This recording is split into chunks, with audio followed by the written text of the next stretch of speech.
রাস্তা দিয়ে bike ride করতেছিলাম, তখনই দেখতে পাই একটা অটোর ভিতর একটা গার্লফ্রেন্ড আর বয়ফ্রেন্ড মারামারি করতেছে। আসলে কি জন্য তারা মারামারি করতেছে এটা তো অবশ্যই জানার খুব ইচ্ছা আমার। তো তাদেরকে প্রশ্ন করছিলাম, ভাই আপনারা কি জন্য মারামারি করতেছিলেন? তারা বললো যে আমার এরকম ভাই ভালো মতো বলে নাই, কারণ তাদের পার্সোনাল বিষয় কেন আমাকে বলবে। তারপর আমি অনেক জানার চেষ্টা করছি, ভাই একটু বলেন কি জন্য আর কি মারামারি করতেছেন। তারপরে বললো যে ভাই আপনার কোনো লাভ আছে, আমরা যে জন্য মারামারি করতেছি সেটা আমাদের ভিতরে থাক না, আপনারা কেন বলবো। তো যে ছেলেটা মারামারি করতেছিল সে আর কেউ না, সেটা হচ্ছে আমার বন্ধু। এতক্ষণ আপনাদের সাথে মজা করলাম। তো আমরা গেছিলাম ঘুরতে, মূলত বিয়ের ব্যাপারে কথা টথা বলতে গেছিলাম। হ্যাঁ, তো মনে করেন যে ফেরার সময় আমি একাই বাইক রাইড করতেছি। তো মনে করেন যে আমার বন্ধু আমার পিছনে সবসময় বসে, অল টাইম আমরা দুজন একসাথে ঘোরাফেরা করি, ঠিক আছে। তো মনে করেন যে এখন আমার বাইক কিনতে নাইমে ও গার্লফ্রেন্ডের সাথে অটোতে যাবে, ঠিক আছে। মানে কত বড় লোভী, মানে কি বলবো, গার্লফ্রেন্ড পায়ে আমারে ভুলে গেছে ভাই। আমারে যেই স্যামরা আমার সাথে সারা বছর ঘোরে, আমার সারা কিচ্ছু বোঝে না, সেই লোক এখন গার্লফ্রেন্ড পায়ে ভুলে যায়। হ্যাঁ, আমার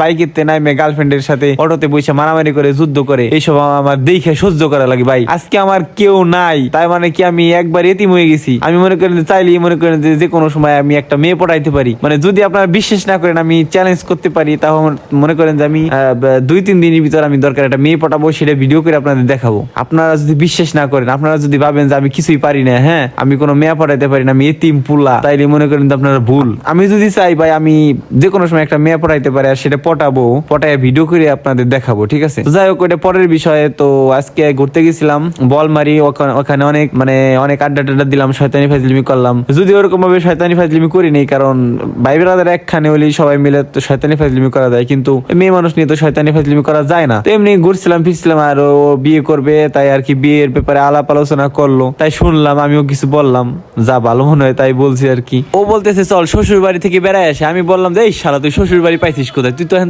বিয়ে করিস নি, বিয়ে করিস নি, শ্বশুর বাড়ি পাইলি কোথায় তুই? দেখেন কি বলে। ওরে নিয়ে বাড়ি বেড়াবো তো। কোন বাড়ি? ও বাড়ি। কবে যাবা? এখন শিওর। চলো চলো চলো, কোনো কথা নাই, চলো। হ্যাঁ, বিচ্ছিন্নতা নাই, মিশি কিনাটা আলাপ কেন দিব আছে। চল যাই, চলো যাই গো। কালকে দিতে পারি। চলো আগে তোমার শ্বশুর বাড়িতে বেড়ায় আসি।